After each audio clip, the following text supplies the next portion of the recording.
Do you believe in magic? Whether you do or whether you don't, this is the episode for you. I have some master magicians, and they're going to tell us all about the industry. They're going to do a couple of tricks for us. And if you stay tuned to the end, Wes is going to teach you how to do your very own magic trick. And let me tell you, it's awesome. Be sure to like and subscribe, and most importantly, enjoy the episode.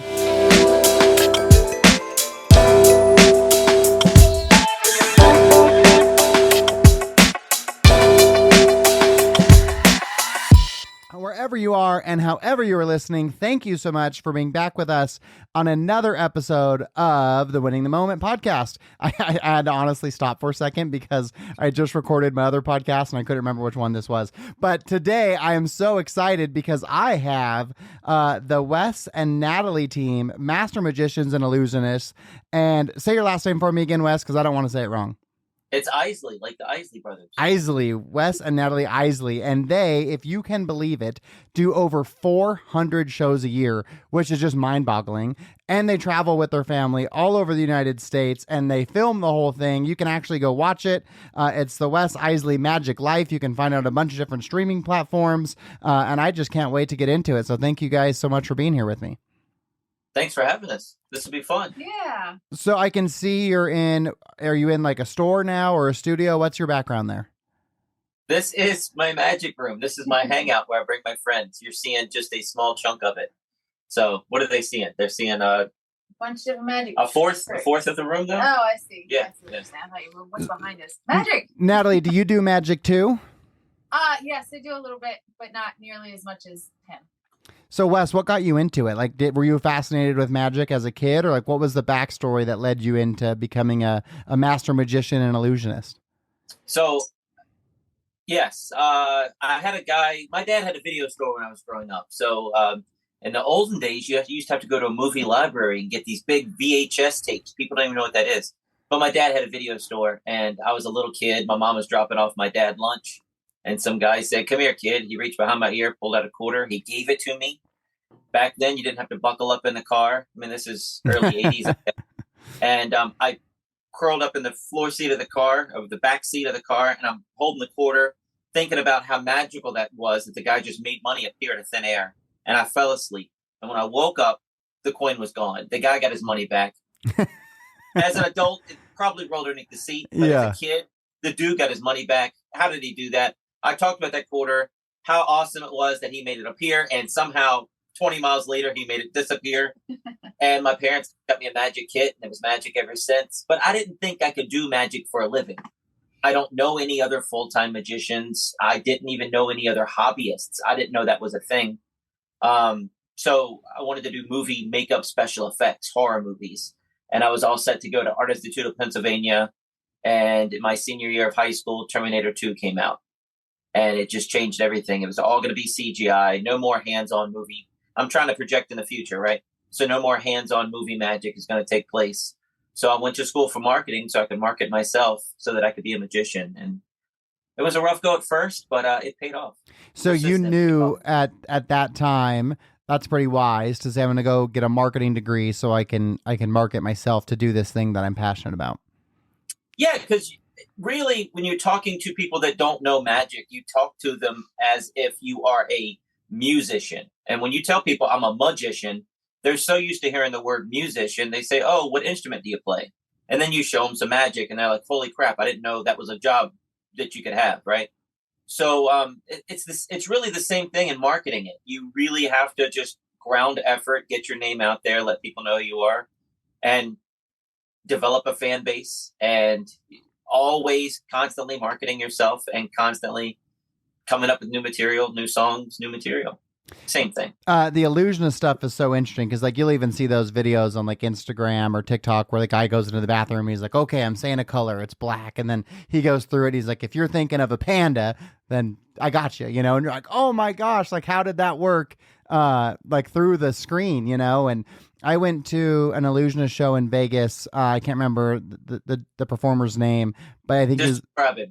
I'll help you. Small Asian guy. So Shen Lim. Yeah, that's it. And it was fascinating, like they did a thing where they gave us like all cards, and then that worked out, and then they had people read like random stuff off a receipt. And just like, even as an adult, I'm there with my kids, who at the time were 9 and 7, and so of course they thought it was just mind-blowing, but I also thought it was mind-blowing. And there's something that's just, I want to say magical, but that's too easy. There's something so incredible about and joyous about that. And there's something for me personally with the illusionist stuff, because I feel like, and tell me if you agree with this, but I was getting my haircut with my barber today, telling him you guys were coming on. And I said, what's so fascinating about like the illusionist stuff, where they make you arrive at the place that they knew that they were going to get you, is it's kind of like social engineering. And I think the social fabric and just the world that we live in and the propaganda that we just get on a daily basis, it kind of all is that stuff. There's a little bit of that going on. There's psychological subtleties that happen. There's forcing that happens. I mean, I'm getting in the weeds with how that stuff works. And I could explain a method to you for that trick, but I could have 10 other tricks that are totally different. And that's what's so cool about even hobbyists that are into magic go to Vegas or go to our magic show, and they're blown away because some tricks have 12 different routes that you can get to that ending. And yeah, that's what's so cool. And that's what we were talking about during the haircut today is, it's one thing to be the old school magician who was out by like by the subway doing tricks for people getting money, right? Because you only had a couple of eyes on you. But now you've got like Shin Lin, for example, you've got a whole audience plus all the cameras and all of those things, and you still have to do it. And everyone's looking at you, So, and obviously they're doing little things that make you look somewhere else and things like that. But it's just so fascinating that even as we continue to evolve, that it still holds its place. And I just find that to be really cool. And I think the more technology comes into play, the more people will be nostalgic about magic. And I think not just nostalgic, I think it'll be more in awe. You didn't push a button to make that happen. How did you do that? Just people don't handle playing cards nowadays. So I agree with that. Vanish and reappear in your pocket. You didn't have a robot do it, and you didn't have your cell phone app do it. How is that possible? Your hands didn't move. Yeah, it's one of those things. As technology pushes forward, it probably makes you guys more valuable because it's such a human element to it. And I went to this was a long time ago, maybe 15 years ago, Mind Freak at the Luxor, and it was all done with like machines and pyrotechnics, and I was like, it sucked. It wasn't even a magic show. I was like, you didn't even do anything. You just had all this stuff going on. I find the guy. We had an event here in Southern Utah in Kanab, and their like moniker for their community is Abracadabra. And so we brought in a magician, and he was doing card tricks for everybody. And he would have someone go up, and I'm sure you can do this, Wes. And he said, like, think of a celebrity, and then he would ask all these questions. And then he would be able to put on a whiteboard, like, this is who he said, and everyone's mind is just blown. And that to me I enjoy that more than all of the production of like a Mind Freak show, because it's all kind of just BS. He had a lot of, he also, Chris Angels, who you're talking about, Mind Freak, yeah. He had a Cirque du Soleil contract at one point. That's what it was. It was a part of Cirque. That's right.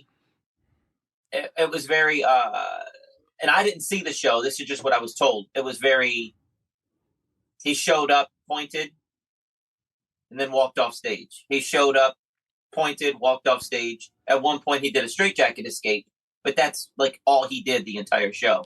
That's pretty much exactly right. The show's been revamped, and they say it's much better, but I don't know. I mean, I still haven't seen it. Yeah. Did you ever perform in Vegas? I performed with Penn and Teller in Vegas. Yeah, so I saw you won their show, Fool Us, right? And so what was that show? Back and perform with them. Oh, you did. I've become friends with Penn and Teller, and I've grown up loving Penn and Teller. My dad had a video store, so that's from my dad's video store when I was 12 years old. If you could see that. Yeah, I can, yep. Teller Get Killed.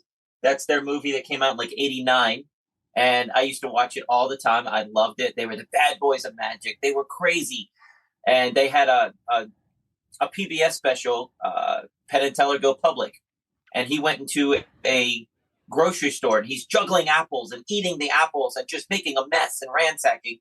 Before I knew anything about television production, I'm a kid. I'm like, he is a bad boy. You're not supposed to do that. I didn't know that they paid for all the produce and the producers came back and wrote checks. I didn't know. I just thought he was just crazy. And I just fell in love with him as a kid.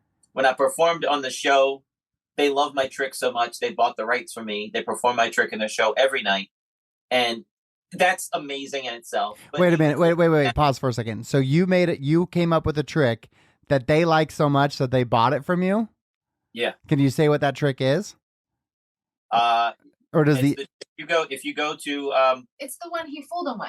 I mean, Yeah. it's called Flip. if you go Okay. to my website, wesisley.com, and just the top video that plays is my 8-minute clip from being on the television show Fool Us. And that's what they bought for me. They bought that routine. Oh, so is that And, what the purpose of the show was? Come do it. Yo! Oh no. Okay. Only time he's done it. Out of 10 years and 5 acts on each show, 22 episodes, this is the first time they've ever bought someone's act and put it in Wow. their show. And he really had a conscious thing about it because he's like, that's not why we do the show. We don't do it to get people's tricks. It's Fool Us, but we create magic. We don't, but I love your tricks so daggone much. And he was really, and I'm like, Penn, it's yours. I'll give it to you.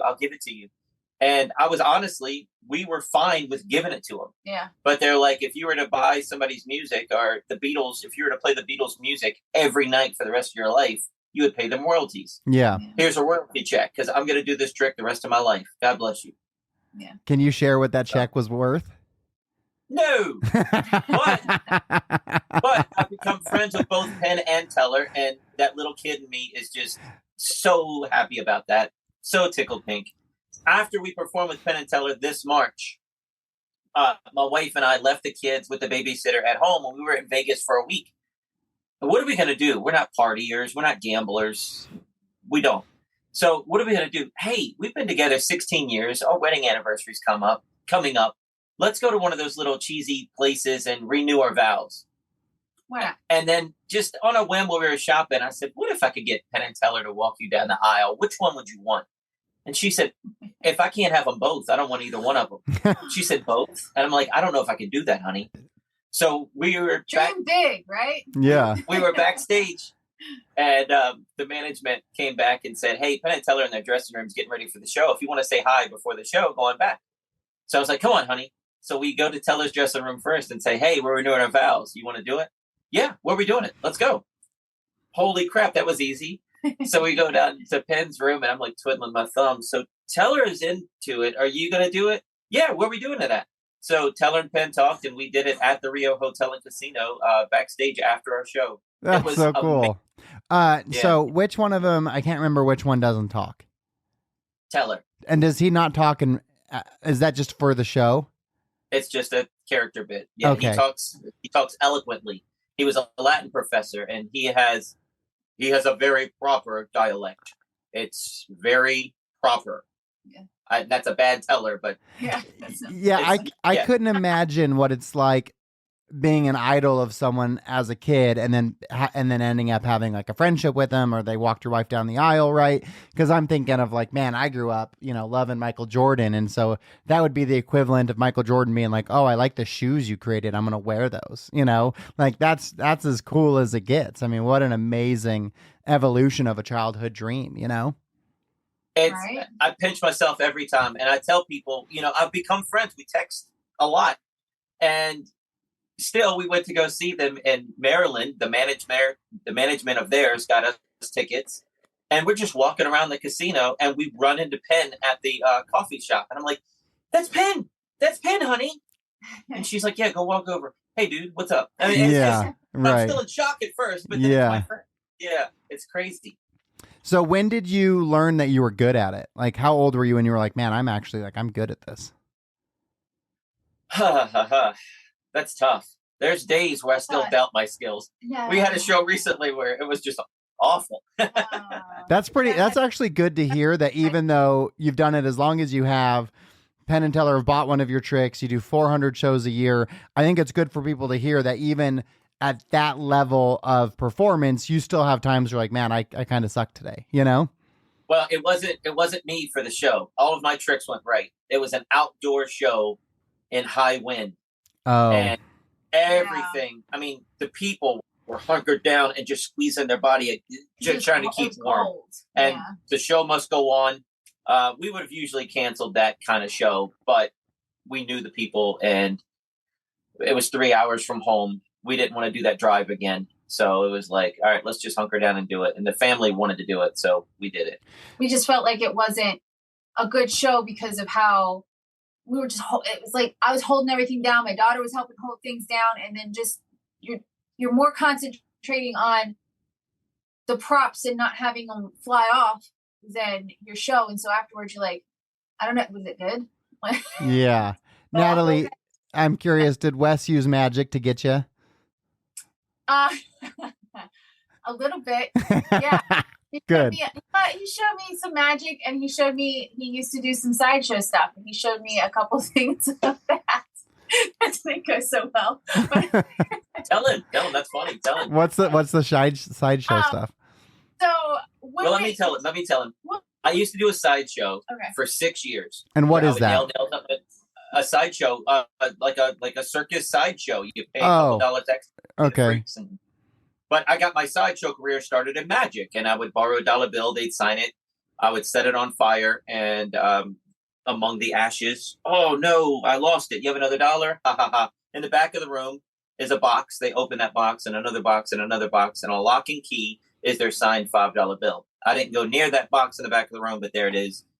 So that's my magic background. Now let's get into sideshow stuff, because I studied sideshow. I nailed nails up my nose. I did a Russian roulette act. They put a bullet in a gun. They spun the gun, put it to my head. I died every show, but that was a magic trick.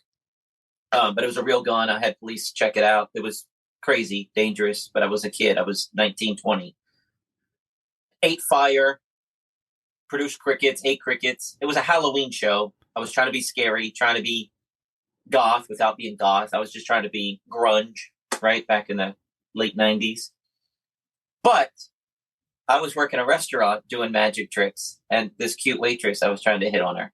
So tell her what I did, huh? So I was waitressing while I was going to college, and he was working one of the nights that I would waitress, and he was trying to do the nail up the nose thing, but he took a toothpick and did it with a toothpick, but he didn't realize that it was a used toothpick, apparently, that had seasoning salt from the fries on it.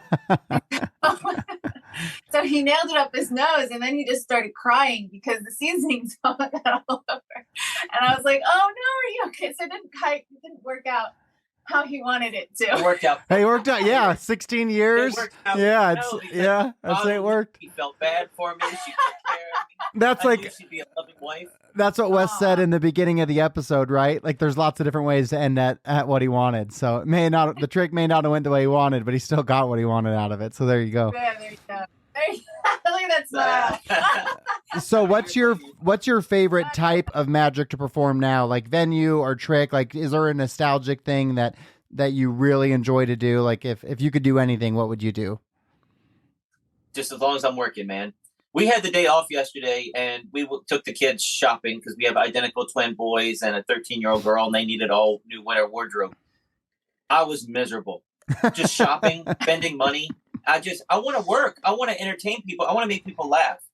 There was nothing fun about going out with the family and going shopping. Thanks, honey. Some people no, but some people love going to the mall and going Yeah, shopping. I get what you're saying. Love it. No, And me, I was just, yeah, go. And I'm curious, do you have like, obviously you just love your craft, but do you like a small intimate audience, or do you like to be in a big auditorium like in Vegas? Like, do you have a preferred medium that you really enjoy the most?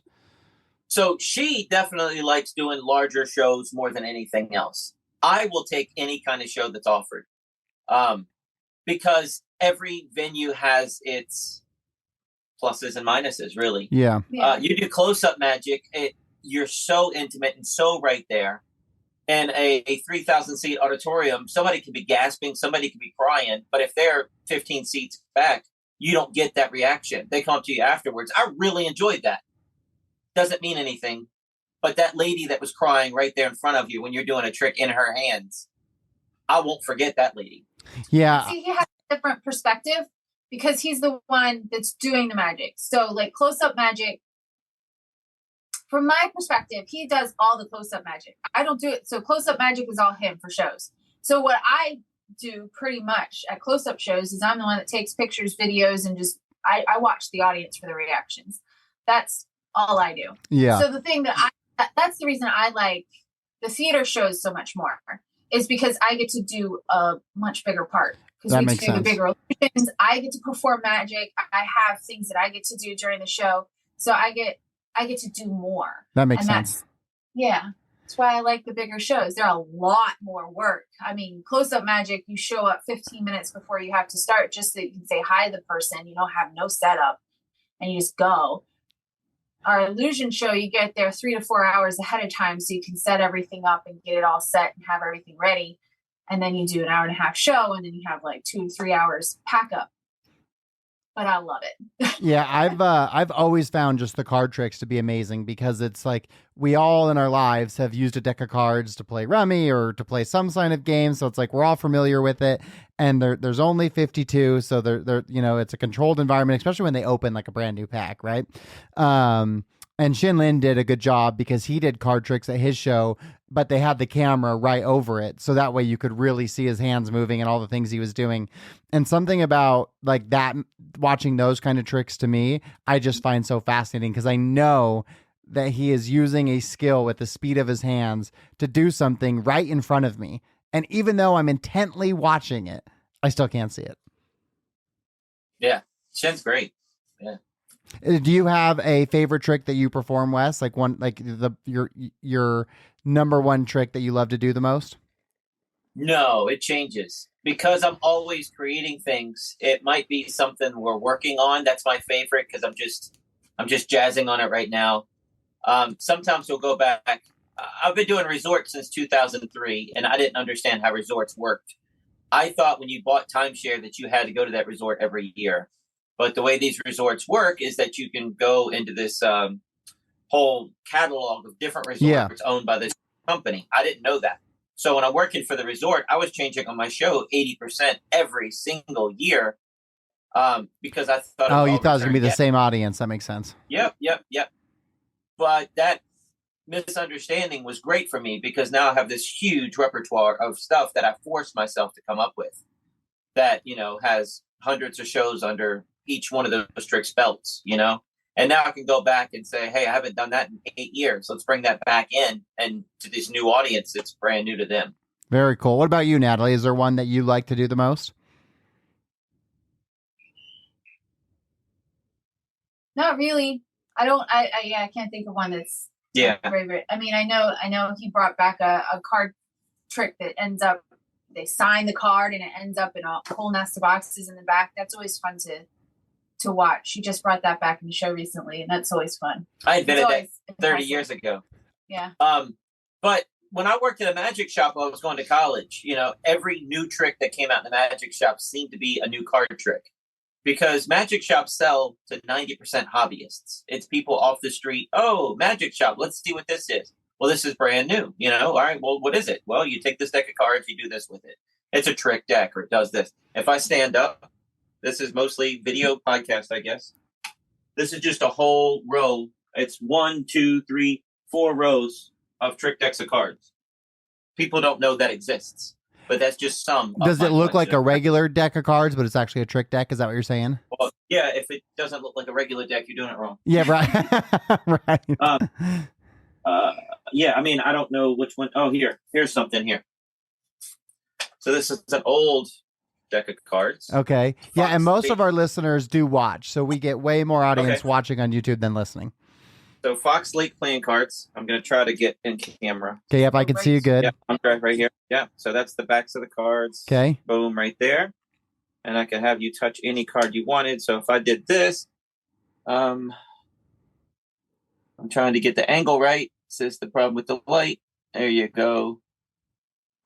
Here. They just touch one. All right, I'll go through. You tell me when to stop, all right? Yeah. Ready? Tell me when to stop.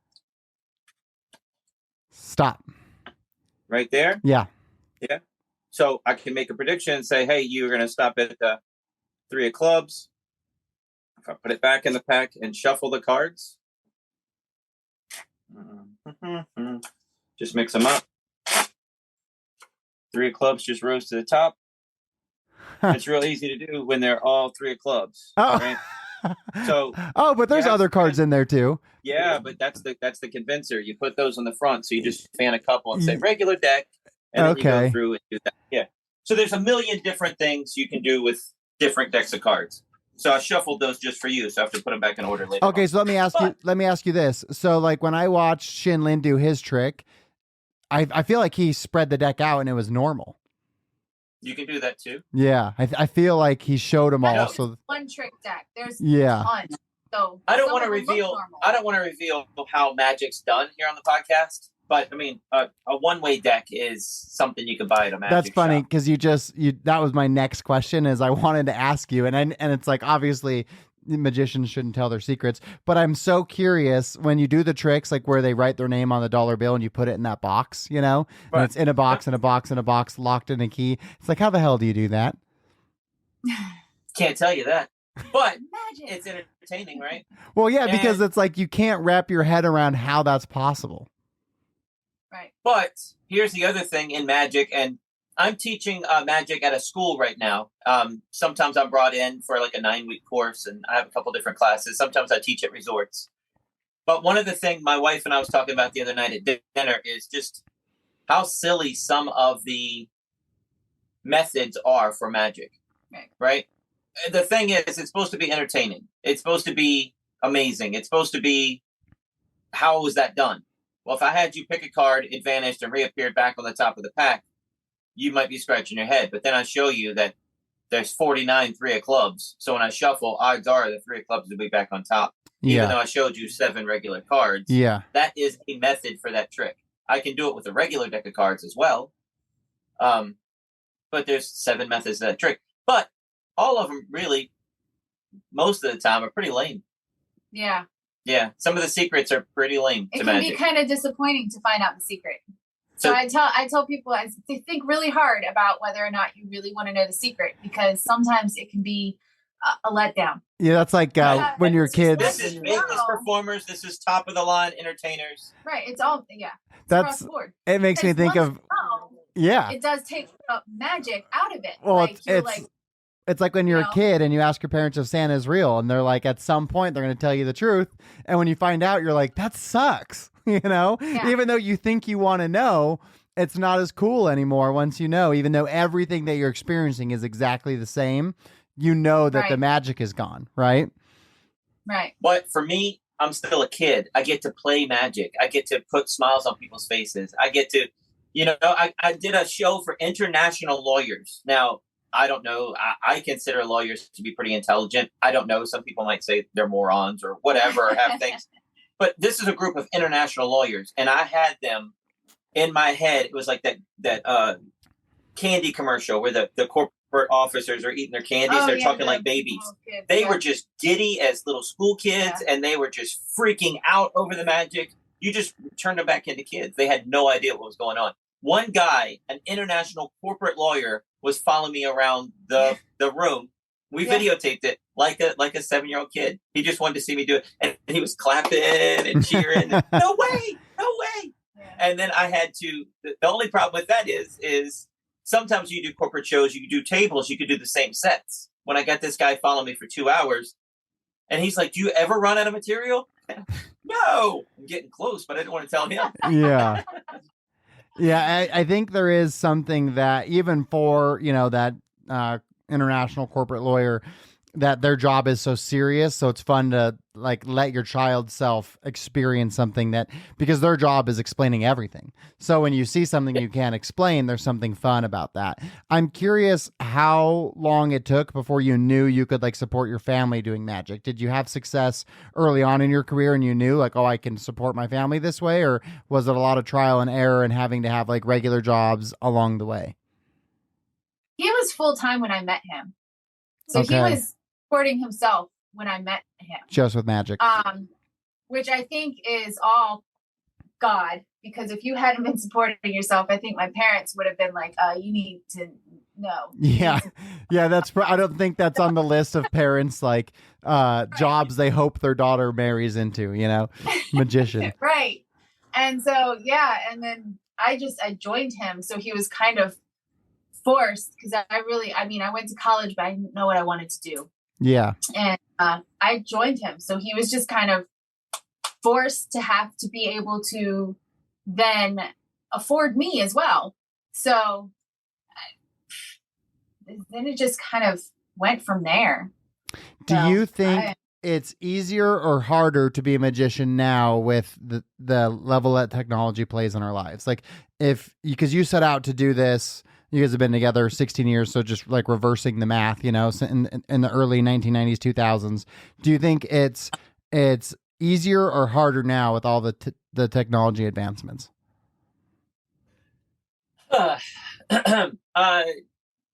There are just technology magicians now that only use iPads and iPhones. So that's just another form of magic. Interesting. That wasn't there 20 years ago. There are, I'm trying to think. Can I say, I think it can help or hinder. Yeah. I really do. I think some people take it too far and they rely on it too much. And then when something runs out of batteries or doesn't work, they don't have a backup plan. So that's where it can hinder you.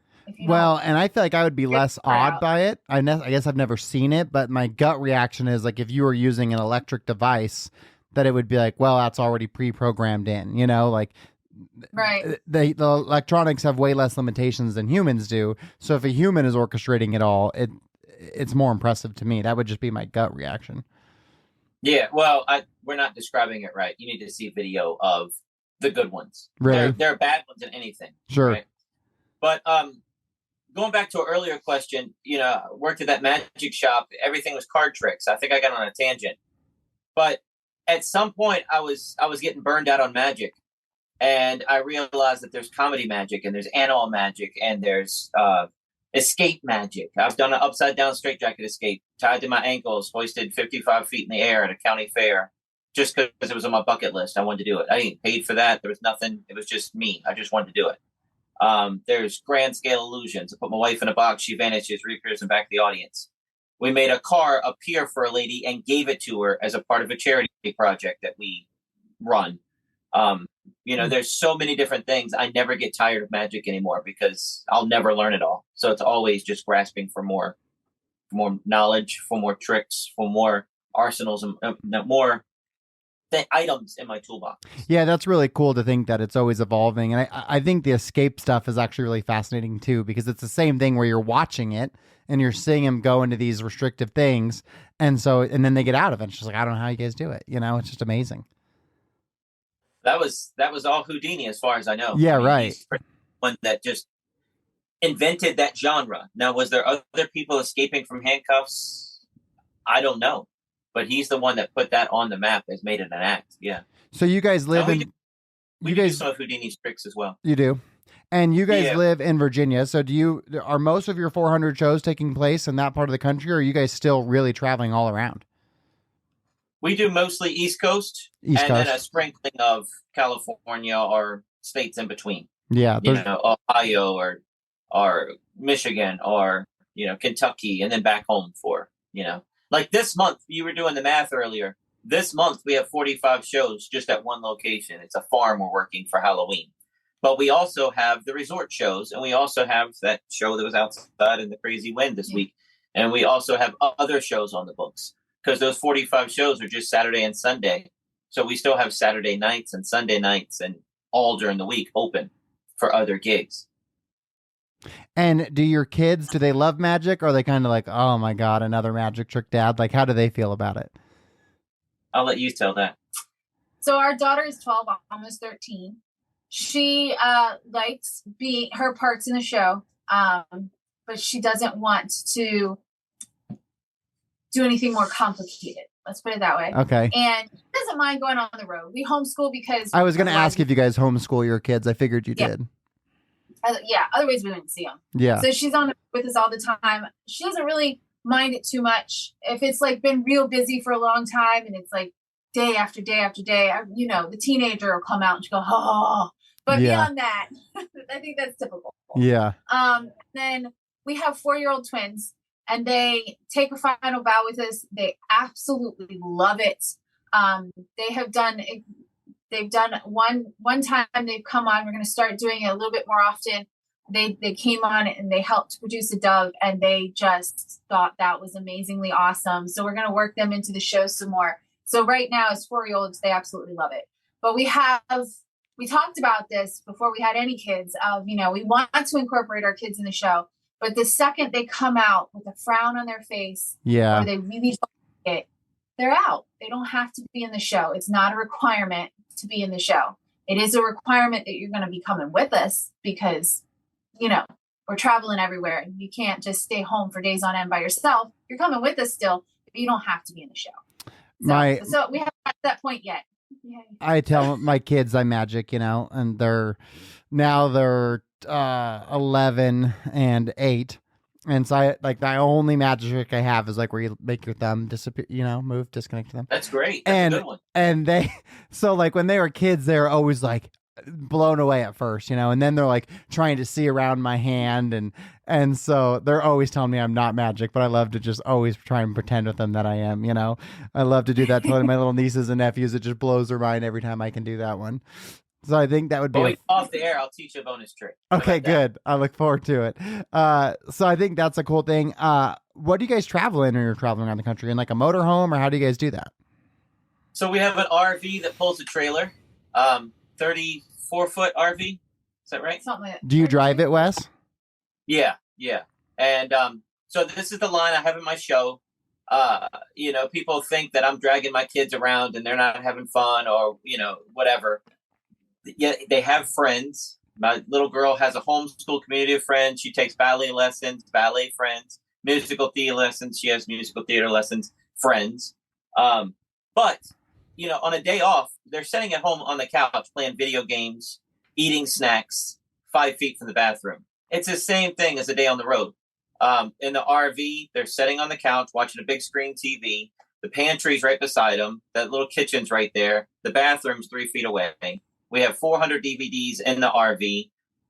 We have a game system, one of those new sticks that you can get on Amazon. Yeah. Cordless controllers that's got 20,000 games on it.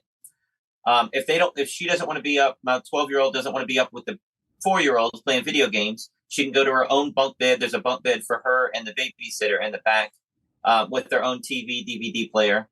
And in the back bedroom is another TV, DVD player. So, they can even get away from each other if they want. Sure. And they got snacks.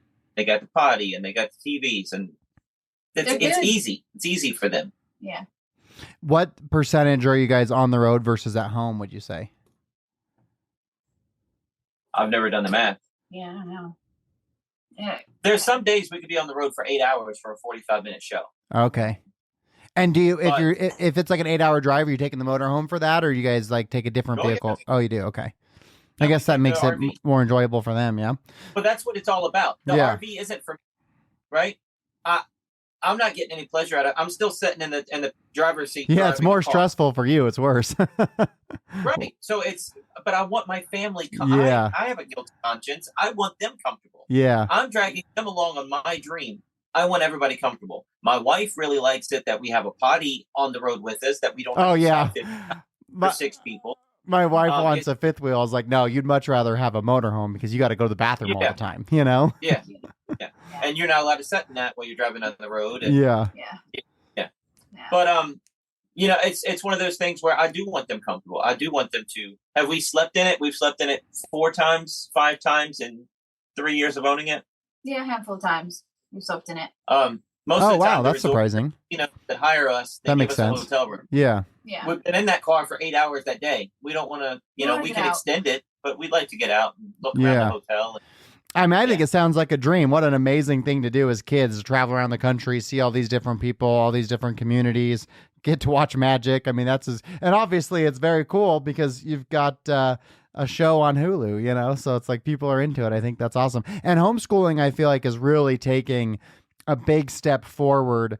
And so many more people are doing it now than they ever did before. So you already talked about those homeschool communities and all the ways you still get to get your kids that socialization even while giving them schooling at home. So I think that's really cool.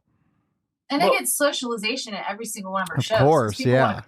Them too. So, and I think the cool thing about homeschool kids that I don't think a lot of people realize, they always imagine these awkward kids telling inside jokes. But kids that are homeschooled, they're not, my daughter is 12, but if there's an 8-year-old that wants to go play, she's totally fine with that. She's not going to go, oh, but you're only 8.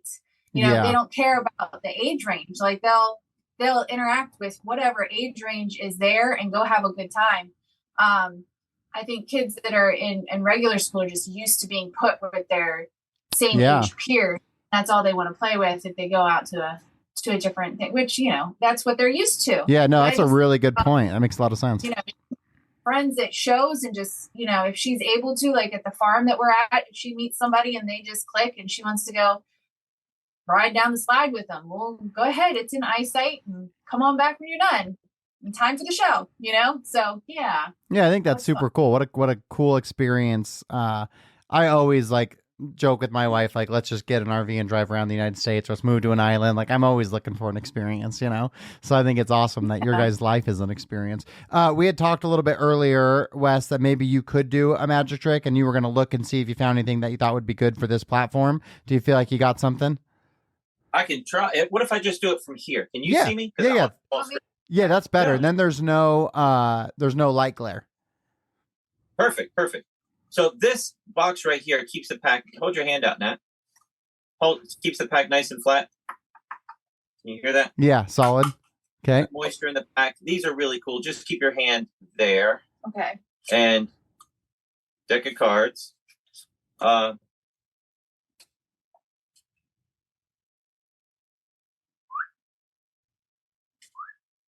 There you go. Watch. Take the whole deck of cards. You put it inside this little deck saver. Keeps the pack nice and flat. Doesn't let moisture in the pack. But this one is broken because I've gone through 13 packs this week. Yes. That's what I'm talking about, Wes. Magic. So if you have any ideas how you can help me, please let me know. There's a little bit of a delay here. So that one. And then that's visual, right? You can see that. Yeah, that was awesome. This one, if I perform it up, maybe. I'm not a Zoom guy, so we did some Zoom shows, but 1, 2, 3, 4, 5 $1 bills. There's such a delay. It's not delayed on my end. It looks good here. Okay, perfect. Natalie, 1, 2, 3, 4, 5. Pick a bill between 1 and 5. 2. No, I'm gonna have him do it. Oh, sorry. Oh, I'm sorry. You're with me. You said Natalie. It might be set up. You did. Okay. I'm gonna say 4, so I don't pick the same one Natalie did. Go ahead. Oh, you want me to grab it out. Show it to him front and back. I mean, really hold it up to the light. Make sure. Okay. Yep. I can see it when you came close. A regular bill. Yeah. Okay. Got it. Turn it over. Yeah. It's good, right? Yeah. So I'd have the audience check it out. They name any bill they want. It doesn't matter. Because they're all regular, right? So I'll work faster since there's no delay on your end. So I go like this. Sleeves are rolled up. Here we go. 20, 40, 60. I could even see it switch to a 20 when you did that. There you go. Wow. So with the glare in here, it's gonna be hard though. Turn your flashlight on, Nat. Maybe he can see. But even when you did it, I saw it change to a 20. I saw it happen. Towards him, you might see the plastic strip in that bill on that side there. The ghost image of the president. I hold it up to light for spectators. It's hard on these things. But if I was to turn it back, we'll do it this way, right in front of you.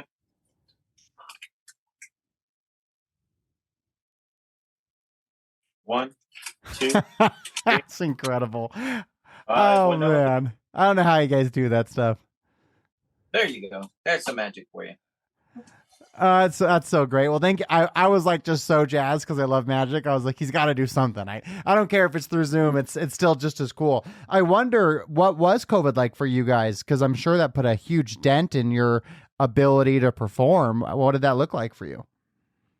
So it was crazy for us on a couple levels. I was on the television show Fool Us in March 2020. Mm-hmm. And I was checking my email right before you had to turn the phone off in the airplane, and it said all the buffets had shut down in Vegas. That's weird. That's weird, Natalie. Yeah. And we got home in that airplane ride home from Vegas to Virginia. I lost 147 shows. Oh, COVID my God. On an airplane ride home. and we were pretty much unemployed for over a year. Yeah. Wow. Luckily, I had savings. We sold the television show at that point. We started our podcast, Wes Isley's Magic Life podcast, at that point. And the only money we had really was savings and the television show. And it was show here and there. There wasn't much. Not Yeah. at all. So yeah. we did Zoom shows. We'd set up a backdrop in our magic room or in our garage and do shows out there, but it's just not the same. It's not that you don't have that energy. I don't know. And there's so many different tricks you can do on Zoom where you here, look, I'll try to show you a magic trick on a Zoom magic trick. I'll expose something that everybody thought was great and they were really trying to make it fun. But it's like, dude, it seems so obvious to me. Right? So I don't know. See if I do it like this. Can you see that card? Yeah, that's like a 3 of hearts. 3 of hearts. If I just shake it like this, and it turns into another card. Oh, that's amazing. That was the card you were thinking of earlier. All I did was just throw the second card on the floor as I... Yeah, and I think I heard it drop, actually. It doesn't matter because I hit the table. I was trying to explain it to you. It's awful. That's not good magic. It's not good magic. And I didn't like that kind of stuff. I don't like doing that kind of stuff. Well, and it is so different when you see it live. Like even when you do bump into a street performer in Vegas who's just doing it right in front of you on the street, something about that human connection that just makes it like pop in a different way. You know what I mean? Yeah. Like I don't ever watch magic shows on TV, but I love to see it in person, you know? So we worked on the television show, The Carbonaro Effect. I saw that in your one pager. And I was an animal trainer and a magic consultant. And the cool thing about that was it was for the home audience.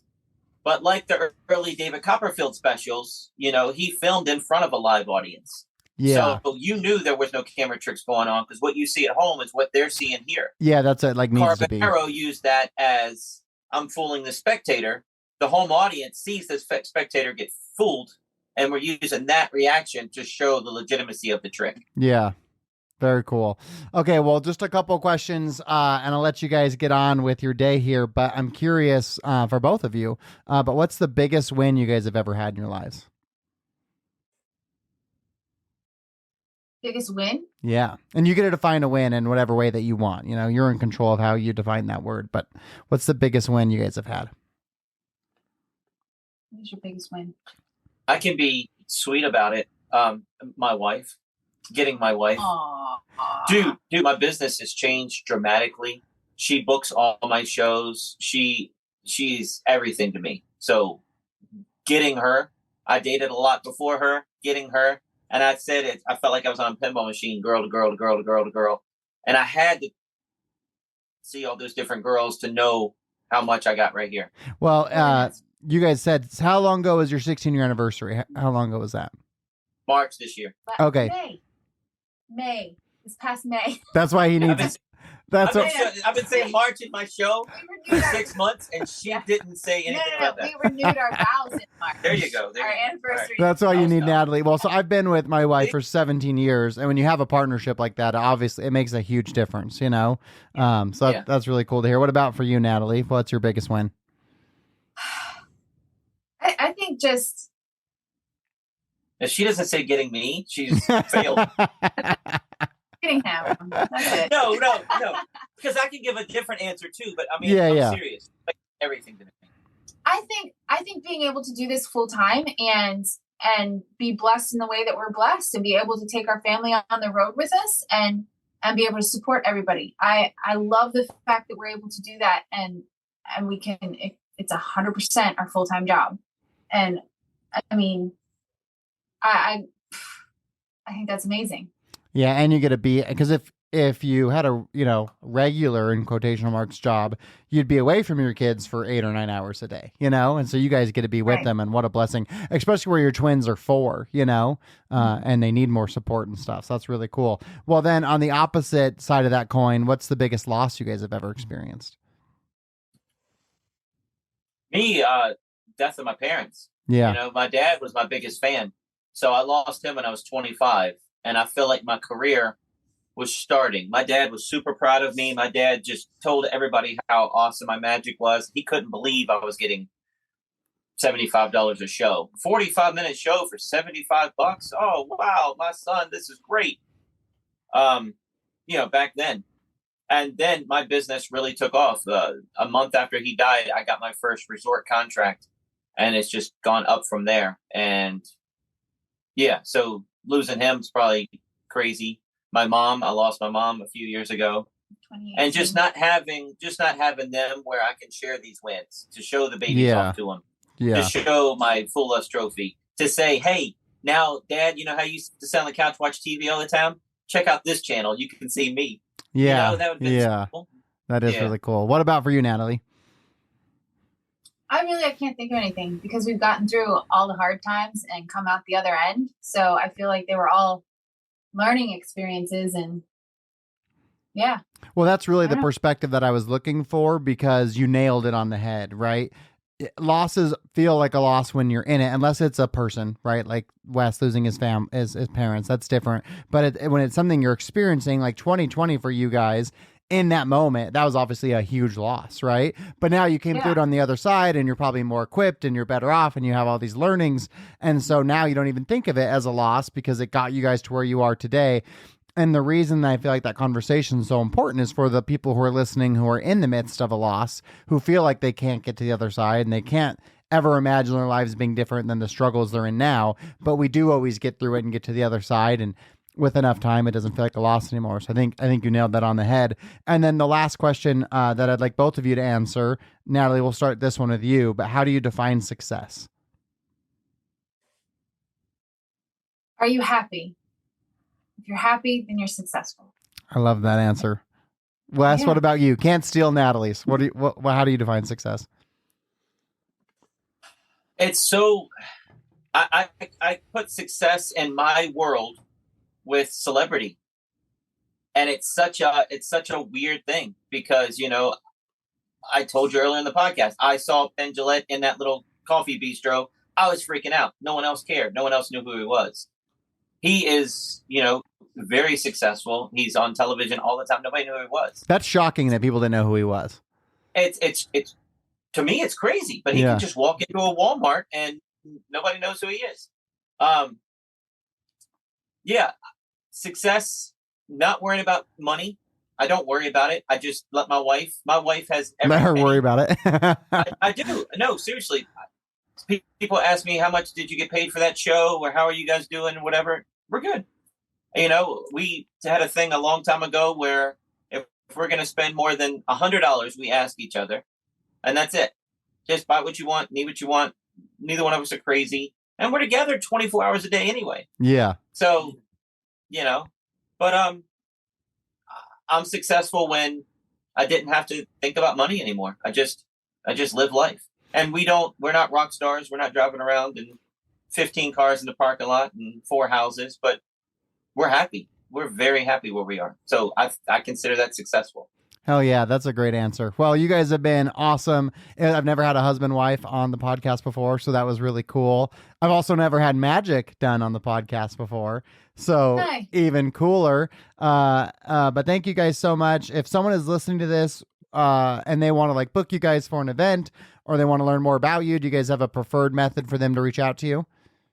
Just wesisley.com. You can call us directly or email us an inquiry, whatever you want. WESISELI.com. wesisley.com has pretty much everything.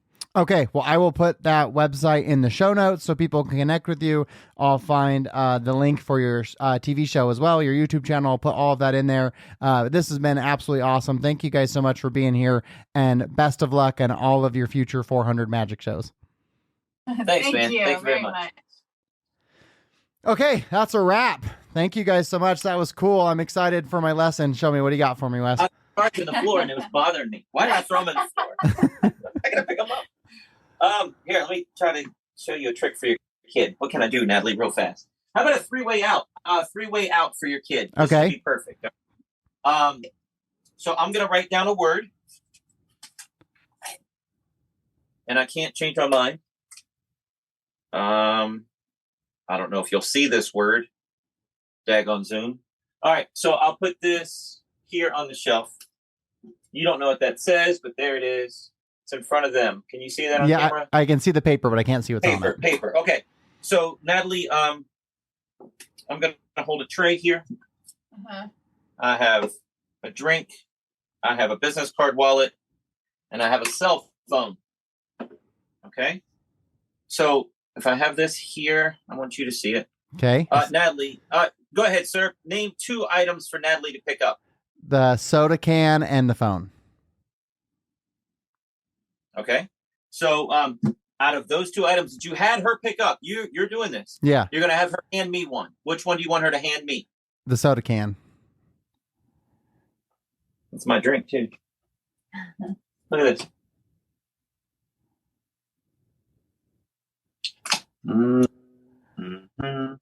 Glare. Trust me, it says soda. Oh, and that's crazy. Does it? Can you see it? Yeah. Can you see it? That's stupid. Okay. All right. So trust me, it says soda, right? Yeah, it says We're soda. gonna- I can see it. It says soda. We're gonna get to that ending again. Okay. So here we go. It's up on the shelf, but it's here. But trust me, it says soda. All right. That Same was tray, awesome. Same things. Natalie you're gonna have Natalie grab 2 items. So name 2 items, sir. The wallet and the cell phone. Okay. So you left me with the soda. Dude, Yeah. You're not gonna believe this. Look, my prediction says soda. Okay, Are so you getting it? yeah, So I'm just changing the ending with confidence. Yes. That's all I'm doing. Because you don't know, as a spectator, where this trick is going, right? yeah, This trick is a 3-way out, okay? yeah, and I So- didn't know you knew that you wrote soda, so you made sure you included the soda in the trick. Well, yeah. And Yeah. I can do this like at I did it at a library show. It was like 75 people in there, and they're like, one more trick, please, before you leave. Okay. Hand me your hat, hand me the pen you have in your hand, and hand me your Stanley Cup there. Okay, we have 3 items. I wrote down Stanley Cup, and we played the game, and it played big for 75 people, and they were blown away, and I walked out I was a hero. And Oh I my used it. gosh, I can't wait to go home and do this. Are you okay if I leave this in the episode? Because that was awesome. I don't care. Okay, All right, great. so ready? This is a kid's trick. It doesn't matter, but it's great. But it's good. So name 2 items. All right. So the other ending would be getting to the cell phone and the drink, right? Yeah, That's the 3rd ending. yeah, Okay. And you have her hand me the phone. yeah. Well, it's my phone. I'll put it in my pocket. So you did all the choices, and you left Natalie with the soda can. Yeah. I knew you'd leave Natalie with the soda can. That's why it says soda. That's your 3 endings. That is, So it's either soda goes to her, totally confident. My face is Yeah. confident. yeah, goes knew to you- you or stays on the tray. I knew you'd give it to me, or I knew you'd leave it on the table and choose all the other items Man, I can't wait to go home and do because you're this. removing all the other items, right? Yeah. Oh, that was awesome. Oh, thank you guys so much. This was a hoot. I'll send you guys the episode and the show notes. Thank you for being such great guests, and best of luck in all your future shows.